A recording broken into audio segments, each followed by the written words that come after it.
Hi, and welcome back to the channel, and happy Every Second Matters, everyone.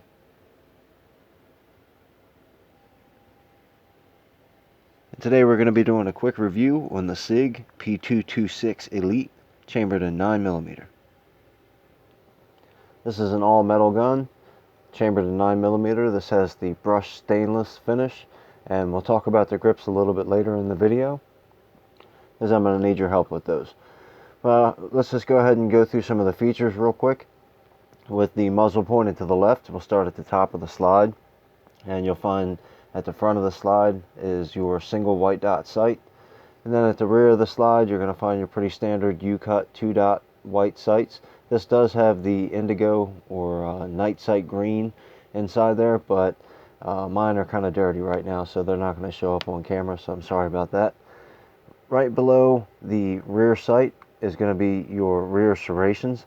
These are pretty deep cut. Sig does cut them kind of deep, but you always get a nice grip, and it's not rough on your fingers at all, but you can still get a nice grip, and I think that's because Sig cuts them so deep and has them at a pretty good angle there.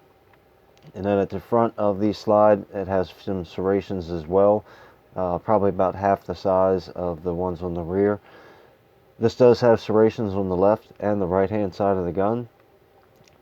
This is a single action, double action, hammer fired 9mm, and we'll go through the trigger here in just a little bit.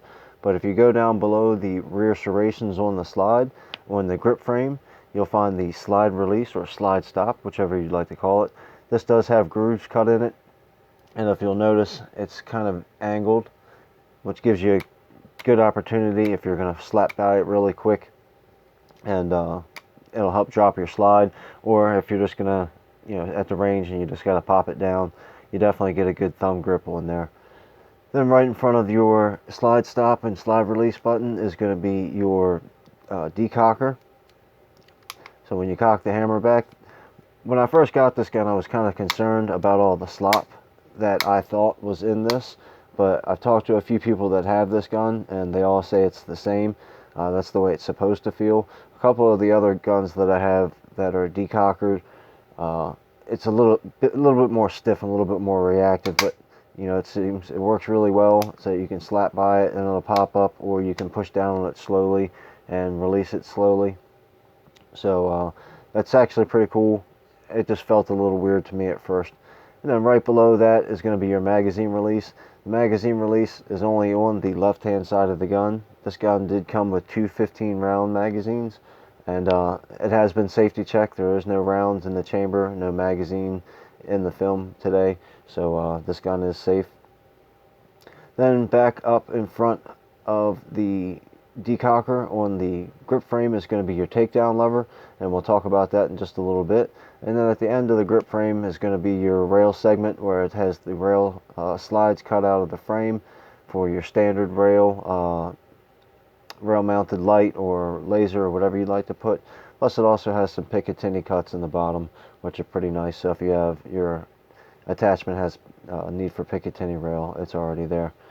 Then we'll go back down to the trigger well. This has a pretty standard size trigger well. If you had a big heavy winter, like your shovel and snow type of glove on, you may have a problem shooting it, but your pretty standard glove should fit in there pretty good. So we'll go ahead and go through the trigger real quick. This is a single action, double action. So the first pull through double action, it's got just a tiny bit of take up right there before you hit a wall, and then a real clean, smooth pull through the trigger.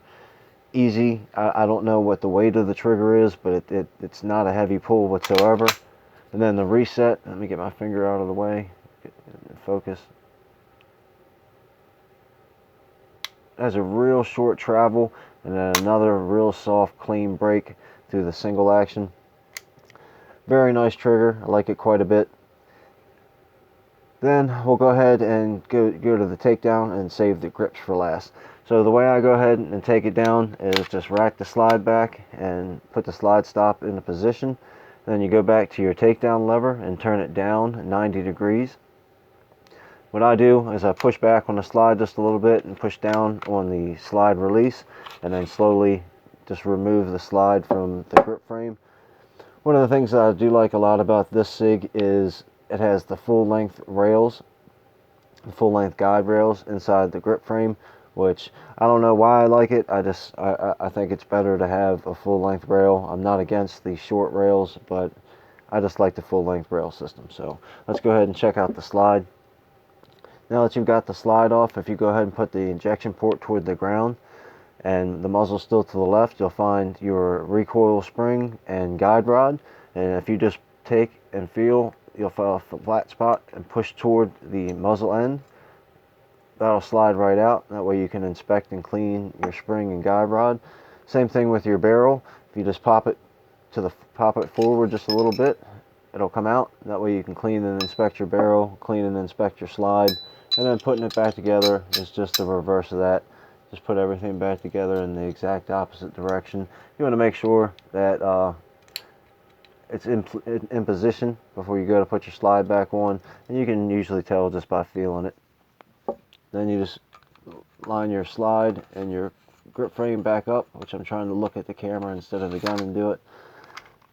Rack it back, put the slide stop in a position, flip your takedown lever back up 90 degrees, and then go ahead and do your function check. The slide stop, everything works really good. So there we go. Now we'll go ahead and talk about the grip. Down on the grip, it does have a little bit of checkering on the front strap, so definitely give you a little bit of grip for your fingers.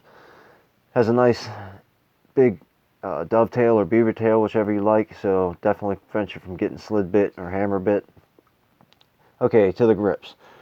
Here on the left side of the gun, I have the what I'll call brown wood grips from Sig. Very nice, very clean, nice checkering in here. Got the Sig logo in the center. And then on the right hand side of the gun, I have the rosewood grips from Sig with the checkering in the center and then the word Sig Sauer printed across the center. So if you look at the back, you can see I've got both on there. I've asked a few people already which grips they think I should go with. I've got a few votes for the rosewood, I've got a few votes for the brown, and I've actually got a few votes for keep both. So if you wouldn't mind, leave down in the description box below which one that you like better. If you like the left side with the brown, or if you like the right side with the rosewood, and or even if you like both and you think I should keep them both that way. I'll tally it up after the video gets a couple views on it, and then I'll switch it and let everybody know. So thanks for watching. I appreciate it. Feel free to leave comments below, and happy every second matters, everyone.